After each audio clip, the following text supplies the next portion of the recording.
पुणी विवाद रे नांडू बाबू हाथ धरवाकू जाई भांडिया हेले नांडू बाबू। नांडू को देखी कांग्रेस गेट रे पड़िला ताला। बुधवार राजधानी रे देखिबाकू मिलिथिला एभली एक रोचक दृश्य।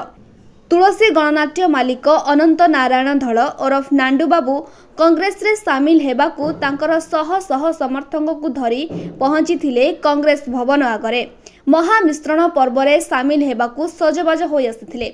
हेले देखिला बेलको कांग्रेस भवन रे पड़िथिला बड़ ताला। फल नांडू को समर्थक माने सेठारे हो हल्ला करबा सह जोर जबरदस्त कांग्रेस भवन रे पसिबाकू चेष्टा करथिले। सेठारे मुतयन होइथिबा पुलिस तांकू अटकाइबारु प्रबल हंगामा होइथिला। नांडू को कांग्रेस भवन भितर को जिबाकू दिया जाय नथिला।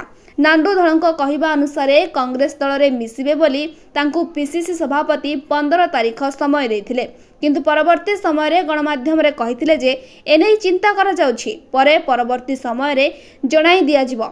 हेले आउ किछि न जणाइबारु नांडू बाबू भुवनेश्वर आसितिले।